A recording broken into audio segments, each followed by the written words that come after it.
Benny Johnson tweets, "This man showed up at my home where my wife and children live.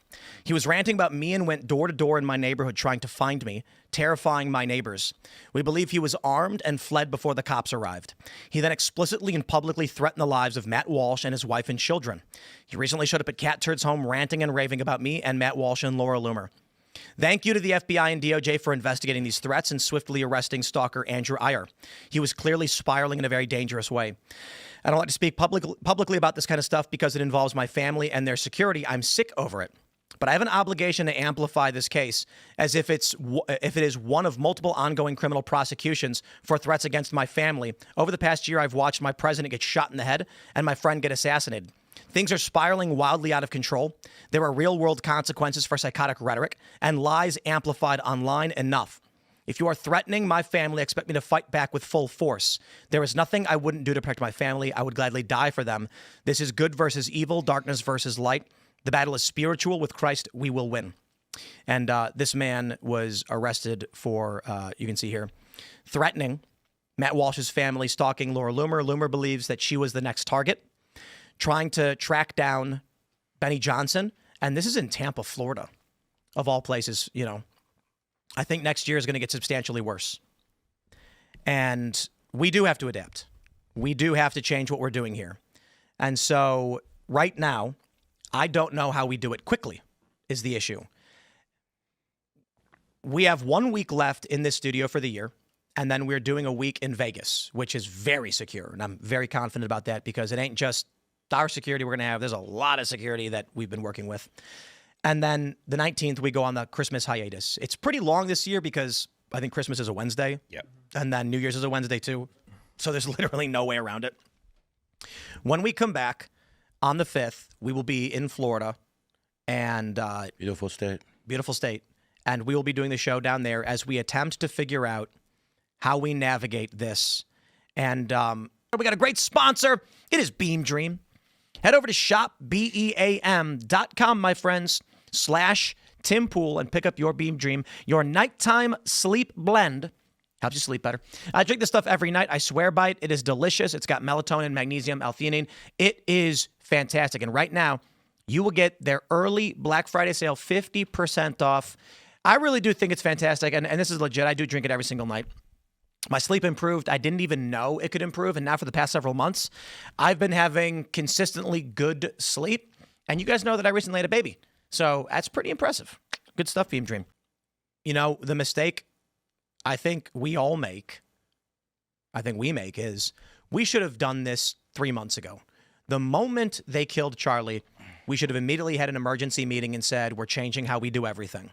It should not have come down to a shooting to make us start freaking out and being like, okay, now we're on, you know, highest alert. So it's not just here.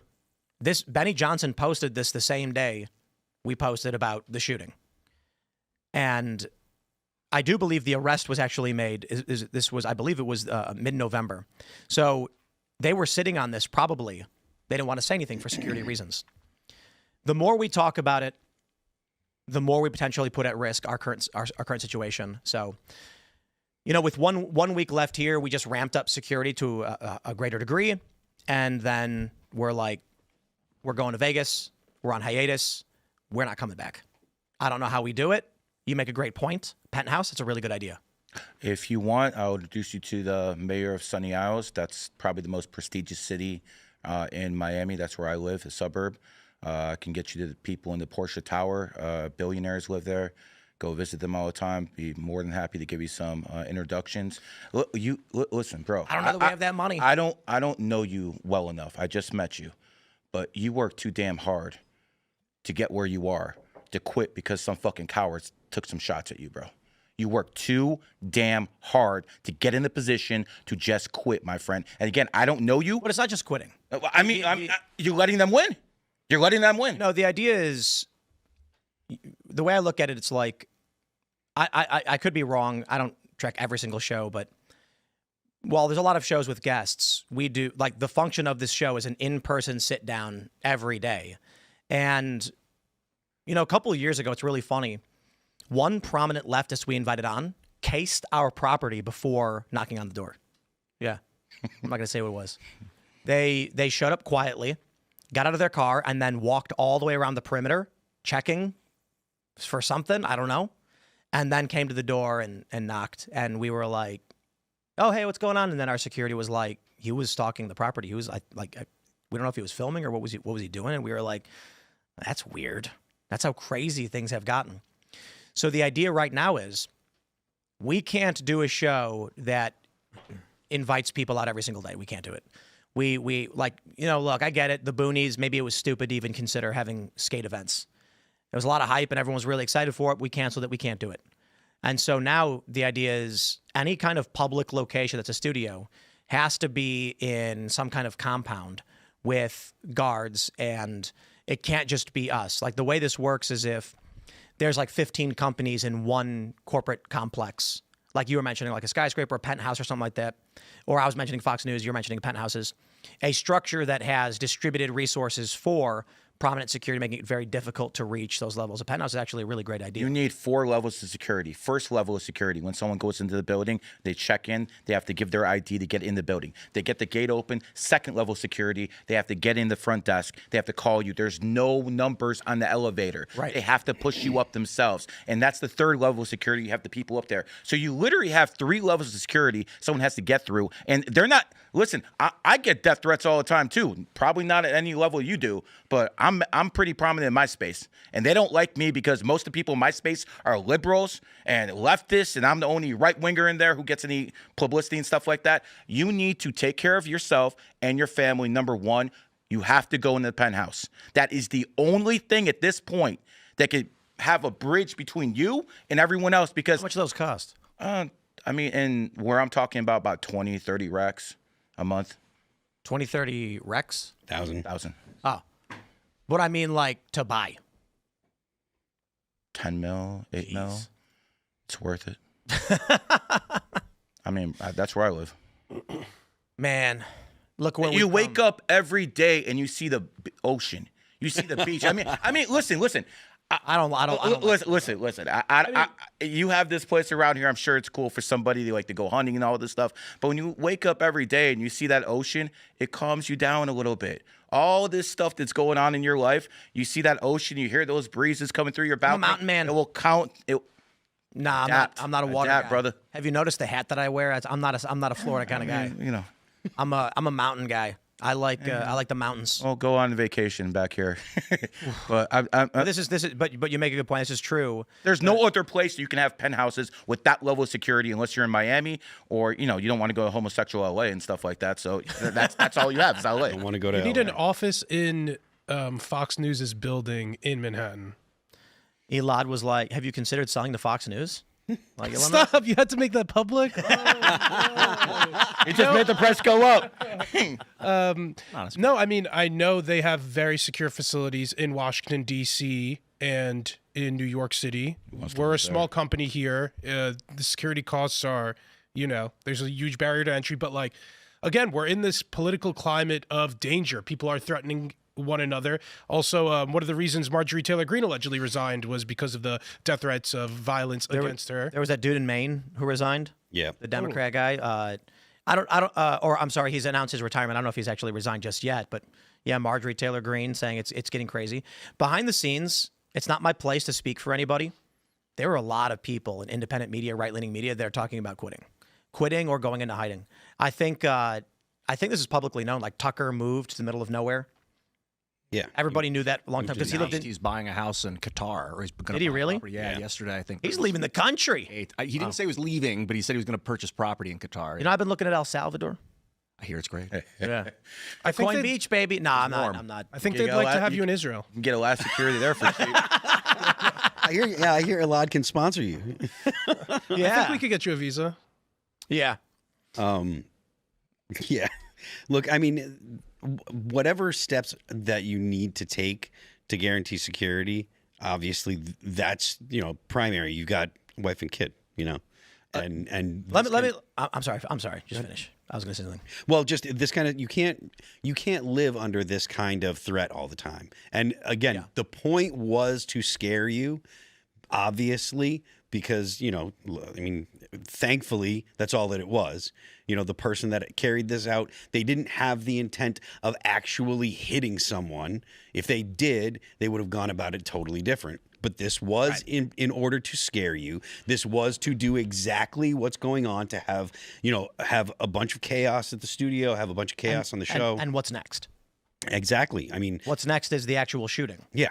So it doesn't matter if they're like, I hope this scares Tim. It's like, yes, because we know no matter what happens, the next thing is the actual shot. Yeah, because someone else will be like, oh, I can do it better. They'll try and one up and stuff. I want to address the retards.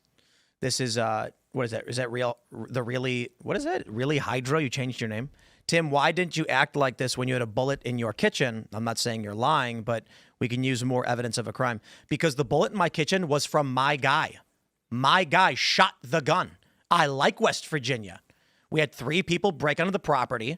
This was just before we were moving in, and our security guy, our guy here, shot at them, putting a bullet in the cupboard island in one of the buildings. And the guy jumped out the window, shattered it, and they got in a car. I guess 2 guys ran out the back. One guy jumped through the window, breaking it, and then the window was broken, and we had to get it replaced, and then they sped off. So we don't know what that was, but this was before we officially moved into the new studio. I tweeted a photo of that bullet hole and said, our guy fired a shot. So, now people are taking only one of the tweets out of the series and then making it seem like we got shot then, because they're manipulating you, because people are stupid and they fall for it. You got to be used to people taking things out of context by now. Oh, yeah, of course. Yeah, so I got to say, the incentives, Tim, almost don't seem like they're there for you. I mean, I deeply appreciate the work that you do, and I think a lot of other people in the media space think you're an invaluable asset in the media space for people who actually seek truth and don't just pretend to. But, like, from your perspective, you are sacrificing so much. You have a wife and daughter, and I don't think it's breaking news to anybody that they're probably scared shitless as well. And, there are serious threats to your life. This isn't the first time that you've been swatted or there's been an attack against you. And you have every position and right to just say, F it. I'm a multi-millionaire. I don't need to work another day in my life. I have 100 vans and I have 100 beaches that I could go drive by to. And Tim, you literally don't have to do this at all. And, it kind of begs the question, what continues to motivate you? Because you're still... The day you quit is the day that Elaad starts a Laadcast IRL. Is that what's... Well, actually, I'm now going to announce that Elaad will be taking the show over. Damn, that was going to be Candace Owens' assumption and conspiracy the whole time. If anything ever happens to you, I don't mean to make this about myself, but I think we know who's getting some of the blame. Why don't you hit up Israel and see how much they're willing to put down, and be like, hey, yo, Israel, I could do this show, just got to pay up, and Tim will exit. You know what I mean? I'm surprised that Candace hasn't accused you of taking money from Israel already. Actually, I think she might have, but I don't know.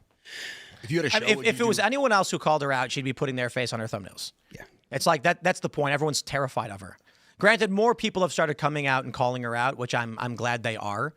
But I think people understand that is actually, Tim, the future of the Republican Party. People like Candace Owens, people like Tucker Carlson, who, again, make excuses for people like Candace Owens. And then I think people like Megyn Kelly, too, who probably know better, but are going to shut their mouth because they're scared of, getting the wrath of Candace Owens put on them. They're cowards. People like Megyn Kelly, I've watched do literal news, legitimate news for a long time. She should know better. She's more concerned about audience capture. She's more worried about people watching her show and not getting on the bad side of Candace Owens. And it's pathetic, frankly. And there's a lot of people like that in the media space who do know better, but are just scared. There are scary people out there.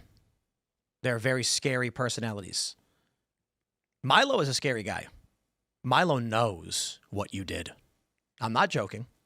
There are a lot of people out there, and I'm actually surprised. And I've talked about this. I think Milo literally talked about this. A lot of people canceled him, and I think he was talking about this. I think he talked about it on the show when he was working with EA. He was like, "There's a lot of people that destroyed his career, and he, behind the scenes, with nothing else to do, dug up dirt on everybody." And there are scary people. He's like Rorschach. So, I think he's fucking disgusting. He's not driven by truth. He's driven by personal vendettas. And he's like, frankly, he's no asset to the right-wing movement. He's all about just himself. His values are disgusting. He's a disgusting person. He has no issue to lie, steal, and cheat to help himself. If we're dealing with people like that solely in the movement, I think we deserve to lose. I consider Milo the Roger Stone of the influencer world. What does that mean? He's a fixer. Elaborate. If people need to find stuff out or dig up information, yeah. that's what he does. Dude. And let me tell you something. And it won't matter if it's true. Milo will just make shit up about you. Listen. I don't know. I'm not talking about what he makes up, what he doesn't. I will tell you this. Milo has a network. I don't want to go too much into it, but a lot of people are scared of him. I'll just say that. Yeah, because he's a charlatan. There are many charlatans on the right. There's a handful. There's Ian Carroll. There's Milo Yiannopoulos. There's Candace Owens. All of these are charlatans who are willing and happy to lie to you to advance whatever cause they think they're advancing. Whatever they think is right. I wouldn't describe Milo that way. I think he's very Machiavellian. He's willing to lie, cheat, but charlatan's a different word. Yeah. So if you want to say that Milo is cunning and subversive and Machiavellian and untrustworthy.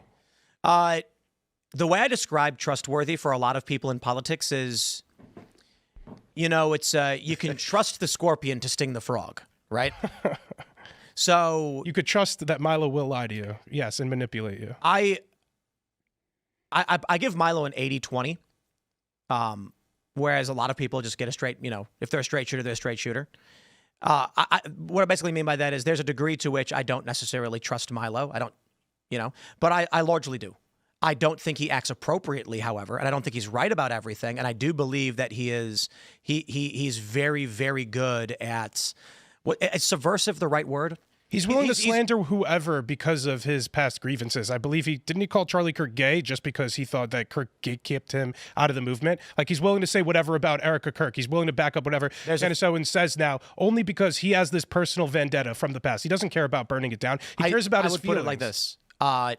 I find that to be a very, very plausible explanation for his views, as George Santos even pointed out, that Milo was slandering people involved with Turning Point, largely siding with Candace because he is personally, I guess, offended by what Charlie Kirk said about him, so he's biased.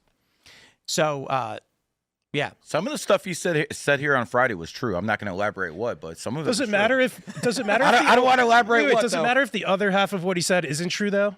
I mean, listen, it's just like the government. You got to read between the lines. They ain't going to tell you the truth. Got to read between the lines. You know what? I think that's some bullshit, though, because I don't try to deceive people. Like, I may have politics that I believe in, but I'm not willing to lie, cheat, steal, and manipulate to try to advance those causes. Maybe I'm not Machiavellian enough. Maybe that's why I don't have 150,000 live viewers like Candace Owens does. Maybe that's what you need to do in the space. Maybe politics is just as dirty as everybody makes it out to be. It is. Maybe you need to imply that people are involved in things that they aren't involved in to gain a following. Maybe it's okay to, risk putting other people at violence's risk to, advance your narrative. It's crazy. Who stands to gain from Charlie Kirk being killed? Well, it seems as though Candace Owens has benefited the most off of Charlie Kirk's death. Well, not Tim Pool, not Andrew Colvett, not Erica Kirk, not J.D. Vance. It seems Candace Owens really benefited the most out of this. But just because... And it seems fascinating, that we're not really looking into this, right? Because, just from presumptive reasoning, she stood to gain, right? Look at all this circumstantial evidence, man. She's benefiting so much off this. She had to be involved. Thanks for checking out this clip from Timcast IRL. Make sure to watch the show live Monday through Friday at 8 p.m. Subscribe to this channel, and we will see you all there.